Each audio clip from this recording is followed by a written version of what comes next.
And maybe the mayor's back. All right, we'll do one more mic check. Check 1, 2, 3, 4, 5. And over here for questions. Check 1, 2, 3, 4, 5. We'll get started in just about 5 minutes.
Good Wednesday afternoon. I'm Charity Menifee, Director of Communicable and Environmental Disease and Emergency Preparedness here at Knox County Health Department. Our moment of gratitude today is dedicated to families with school-aged children. We know these past couple of weeks have not been easy as you've had to navigate what is best for your family. These days, there are no easy decisions, and we want you to know that we are very grateful for you and that we are right there with you making these same tough decisions for our families. As a reminder, the Board of Health meets tonight via Zoom at 5 p.m. The public may watch the meeting live on Knox County's YouTube channel or the Knox County website. The meeting will also be televised live on community television. Regarding testing, as we mentioned last week, in an effort to reduce the amount of time folks are waiting in line in the heat, we have been looking at other spaces for COVID testing. That said, we are planning on conducting testing at an alternate location beginning next month.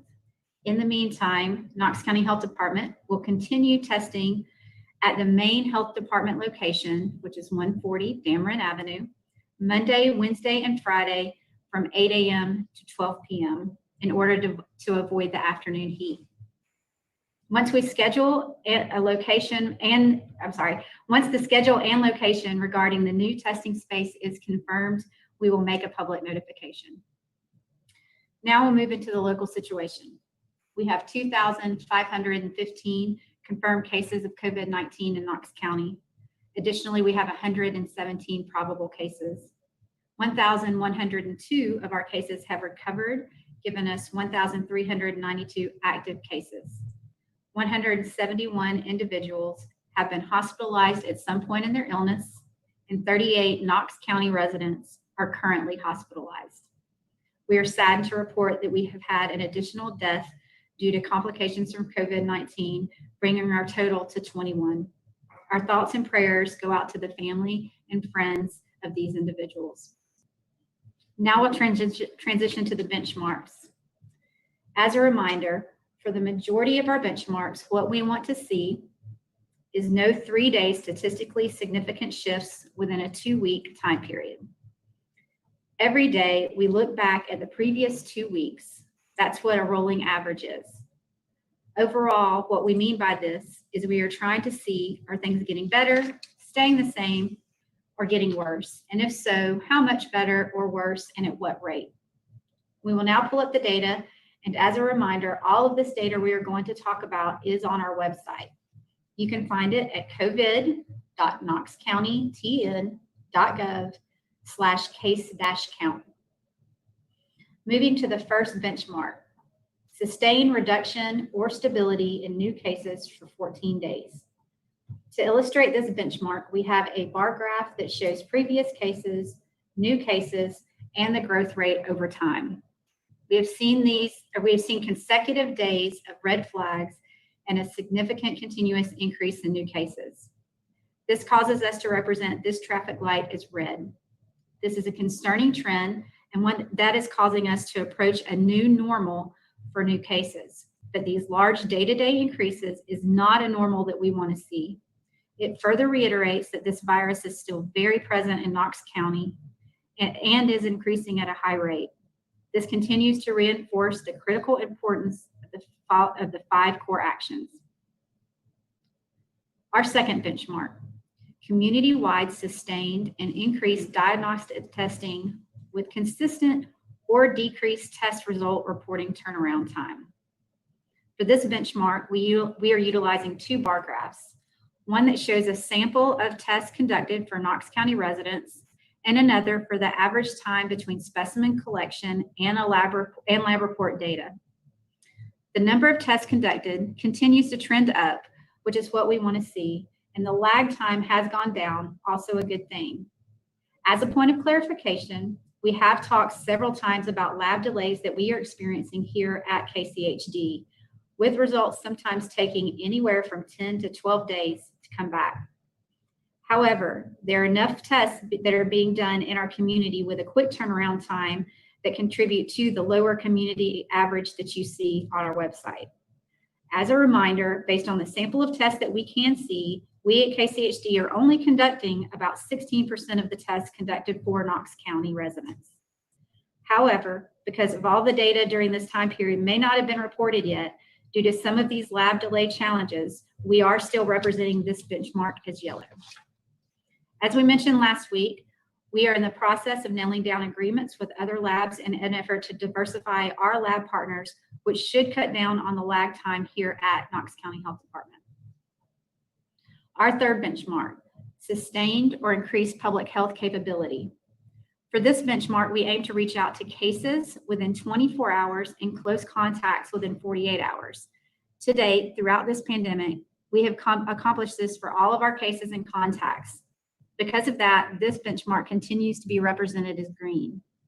It is important to note, with the volume of active cases increasing, this goal is getting harder to reach.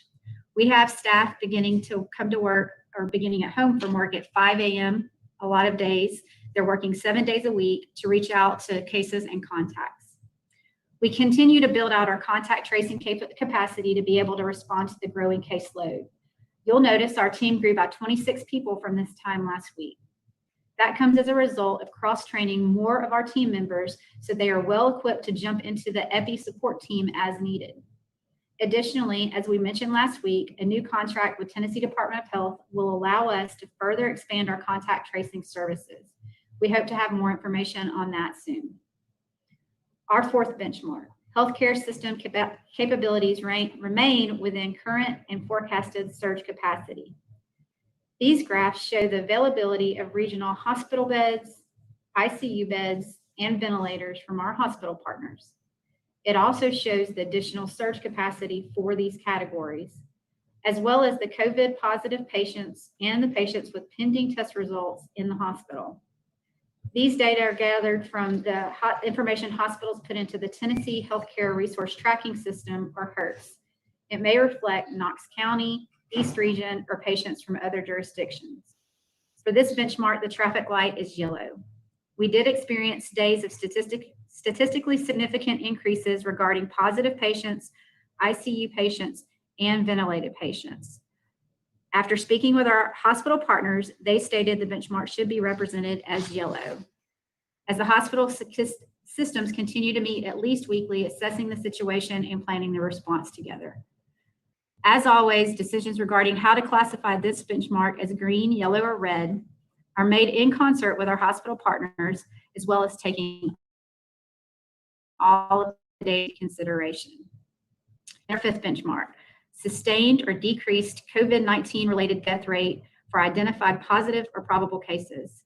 As we mentioned last week, we have been working on a new way to represent this benchmark. Moving forward, we will use a graph that shows the reported deaths of Knox County residents by date. This benchmark is represented as red because we have seen statistically significant increases in deaths. 55% of Knox County deaths were reported in the last 14 days. And I'll now open it up for questions. All right, as a reminder, go ahead, type your questions in the chat feature. All right, the first question we have is from Brian Hornback. He says, can you explain again briefly the active cases, probable cases, and recovered case numbers, and how sometimes those numbers do not always appear as people expect them to? The example from a reader, he says, is the number of confirmed cases is 2,515. The number of recovered cases is 1,102. And the number of active cases reported is 1,392. But the math doesn't seem to add up.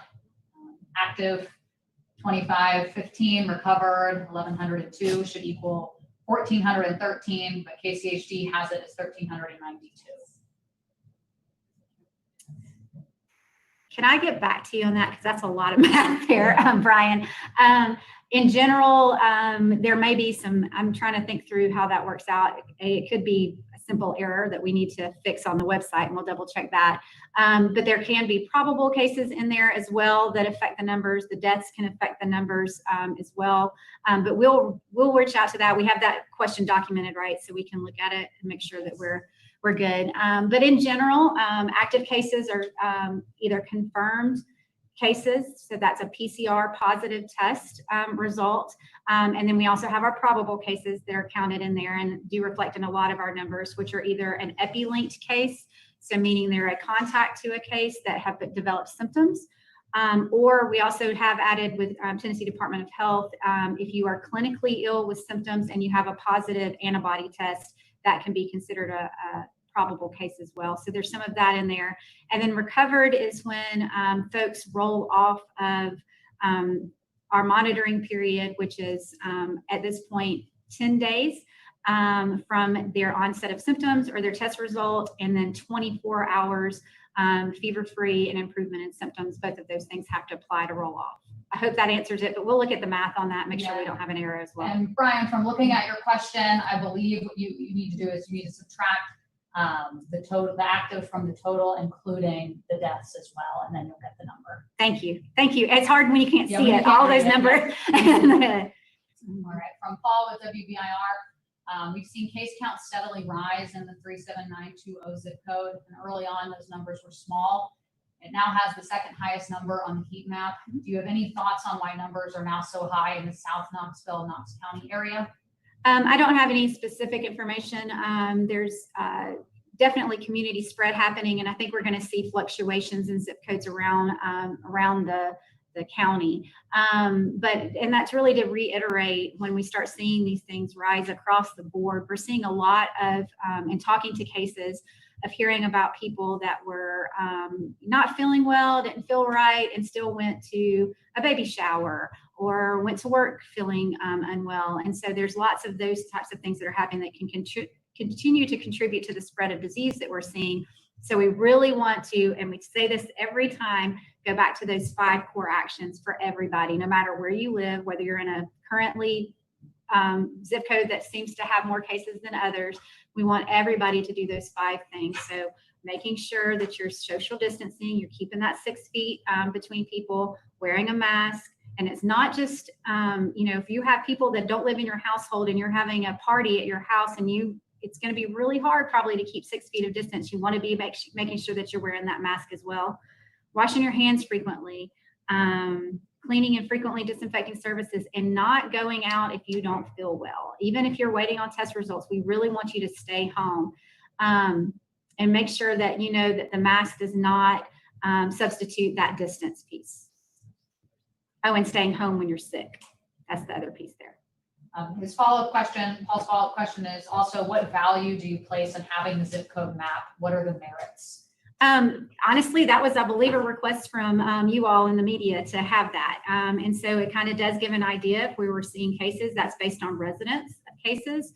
But we truly want everybody to know that there is COVID throughout this community. And so we want to make sure that people are focusing on the fact that no matter where you go, there's potential risk, and that you all need to be following the core actions to prevent the spread of the disease. From Megan with WBLT, what is the cause of the delay in returns on test results?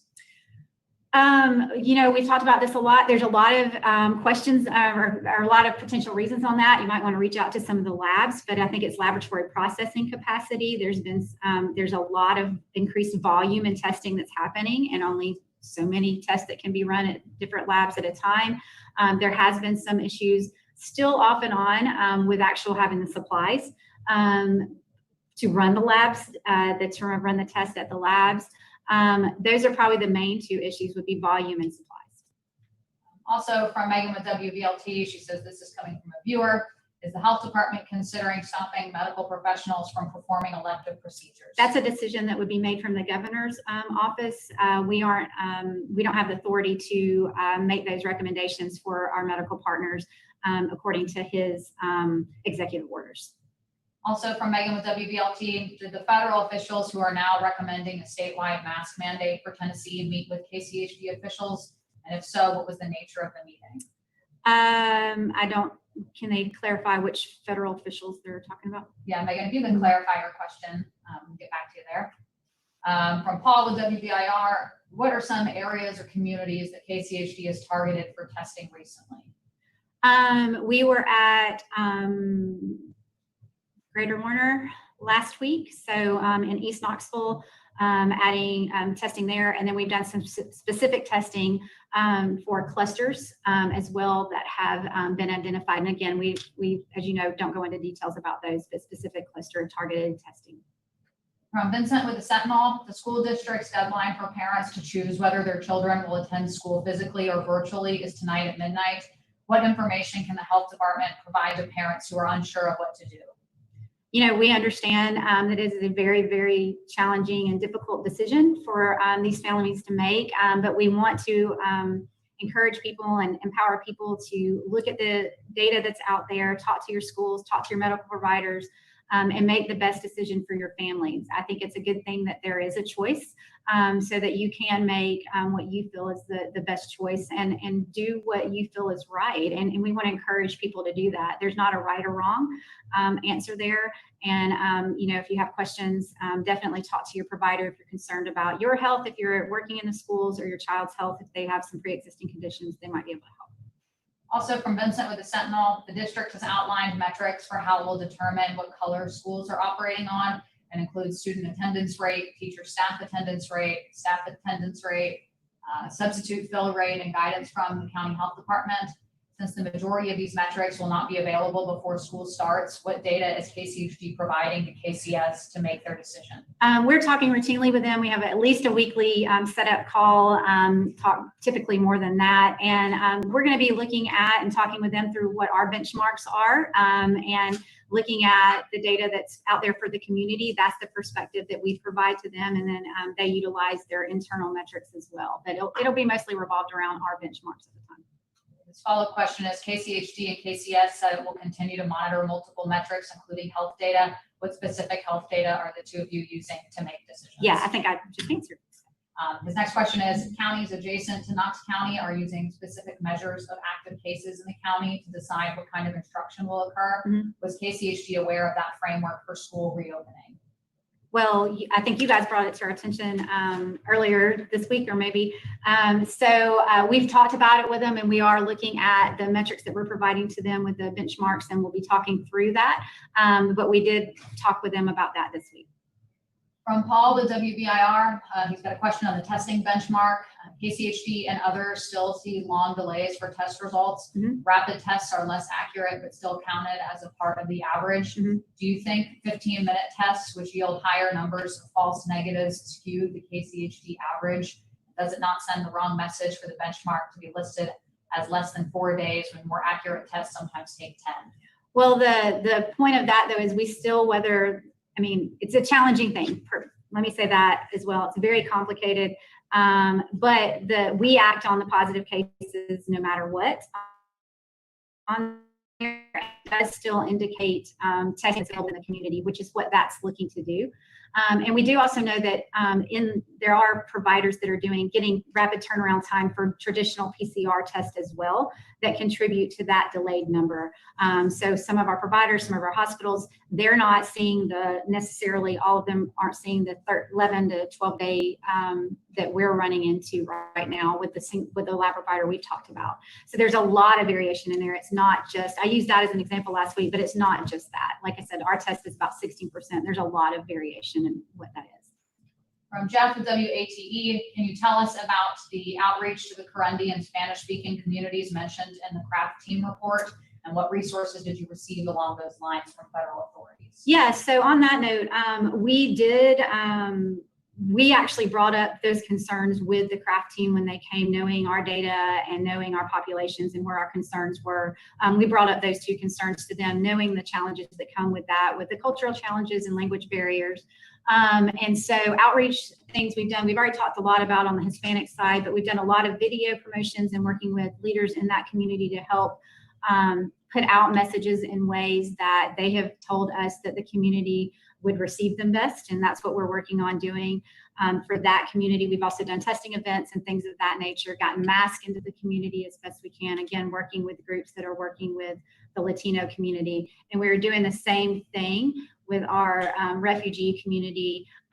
So with the folks that speak Kirundi and other people from the refugee community that we're seeing cases in, we were asking for resources for languages and for cultural information from the feds, and they have provided us some of those as well.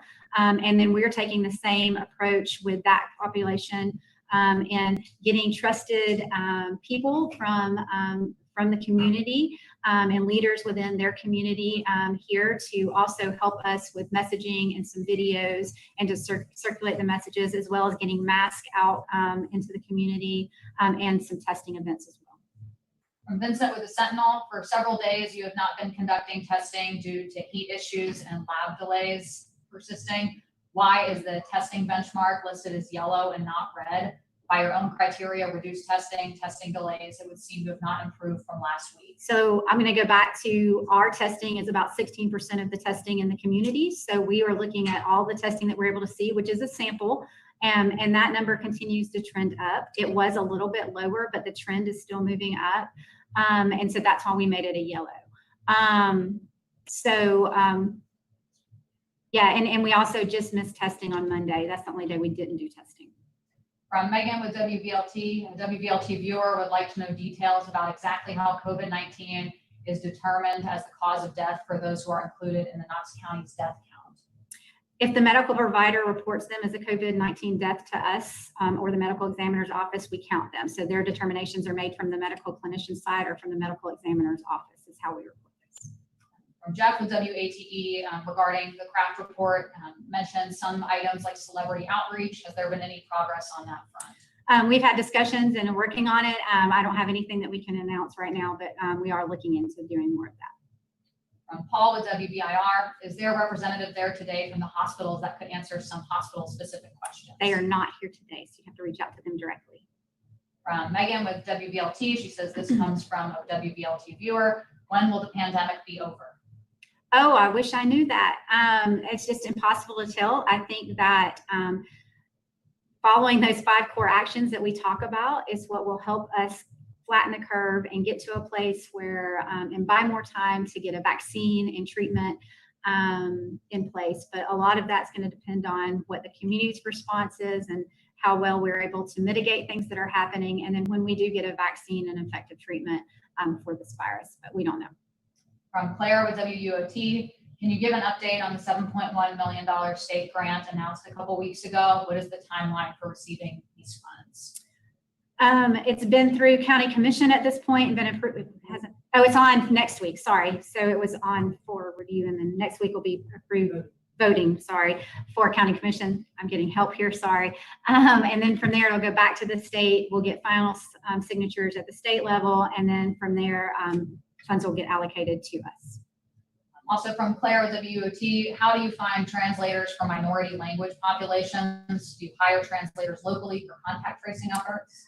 Depends on which ones. So we have brought in some contract bilingual folks that speak Spanish to help out. And then for other languages that we don't have translators either on staff or that we can contract with, we use our language lines or the Foreign Language Academy. I believe that's the appropriate name.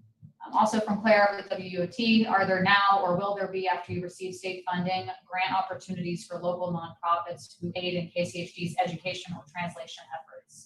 This funding pretty much will go directly towards contact tracing efforts and testing efforts in our internal response at this time. There's, testing is very expensive and all the things that go along with that. And there are state and federal guidelines that go along with that and that we have to follow. From Vincent with the Sentinel, is KCHD going to present the leaked White House documents outlining recommendations for red zone and yellow zone states to the Board of Health along with the benchmarks? Okay, we did send that report along with the Kraft report that we received to the Board of Health. From Megan with WVLT, to her previous question, she said the officials she was referencing are representatives from the Centers for Disease Control and Prevention, the Federal Emergency Management Agency, and the U.S. Department of Health and Human Services. Okay, so that was the Kraft visit team, I'm assuming that she means. And what was the original question? I'm sorry. Scrolling back up, the original question. I believe it was about mask mandate. Sorry. That's okay? Scrolling. Her original question was, did those federal officials who are now recommending a statewide mask mandate for Tennessee meet with KCHD officials? And if so, what was the nature of the meeting? Oh, so yeah, that was the craft team that came that we've been referencing when people are asking about the report. So it was a person from CDC, a person from ASPR, which is the Assistant Secretary of Preparedness and Responses Office for the Department of Health and Human Services. That one's a mouthful. And FEMA. The three of them came here and met with KCHD leadership and city and county leadership and the hospital leadership and some others. And that's where the mask mandate had already occurred at that point. So I'm a little confused about the rest of the question. About how that team is involved in the White House report. Oh yeah, oh yeah, thank you. Somebody's trying to help link the dots that I'm missing. So how that affects the White House report that has also, they just referenced that came out. We don't really know how that process works on the federal side. All right, I see we have 3 more questions in the chat feature right now. These are the only 3 questions we'll be able to get to. So let's go through those. From David with WVLT, Knox County Board of Health voted to issue an order requiring people to wear face coverings in virtually all indoor public spaces on July 3rd. We've had an increase in cases ever since. Are wearing masks giving people a false sense of security? Well, I don't think so. I think that they really have been proven to be effective in helping to limit the transmission of this disease. But also, it's going to take some time to see the effects of that. We've been saying that. This would probably be the earliest we would start seeing any impact from the mask ordinance. And that's still honestly being very generous. When you think about cases that were already out there and people that have been exposed and all of the contacts that folks have, it's going to take some time to see an impact, and we hope that we do see that soon.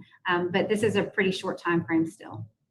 From Brian Hornback, the joint statement from KCS and KCHD, he's asking who has the ultimate authority on distancing of students and staff at Knox County schools next year, and can parents be assured that the students will be 6 feet away from one another, or if their children come in contact with a child or staff that is COVID positive? So the first thing is the schools and the superintendent and the Board of Education have the authority for what happens with the schools. And so given that, those questions should be directed to the schools. The last question we're able to take today is from Paul at WBIR. He asks, the CDC report says a statewide mask mandate is needed. Do you agree, especially with people traveling in and out of Knox County from areas where mask use is not mandated? Well, I mean, I think our message from the beginning has been that mask use and all of the 5 core actions are very, very important. And so we encourage those to be out there as much as possible to encourage people to use them. And so it's up to the governor's office whether that becomes a statewide mandate or not. But we do very much endorse and support people wearing masks when in public or around other people. Even if you're having a dinner party at your house and people are coming in and you can't stay 6 feet apart, you need to wear the mask. Okay. And my apologies, I accidentally skipped over one question. Claire, because we got a couple minutes, Claire with WUOT, and your outreach work with local leaders and refugee communities, create informational videos and distribute masks. Do you compensate these nonprofits for their work, or is it all volunteer? It's been all volunteer at this point. Oh, it's both? Oh, okay. There's been some. So we'll have to follow up with that. I don't know the answer to how we've done that. All right. Looks like that's all the questions, everybody. Thank you all for your time, and we will be back with you on Friday. Have a good rest of your day.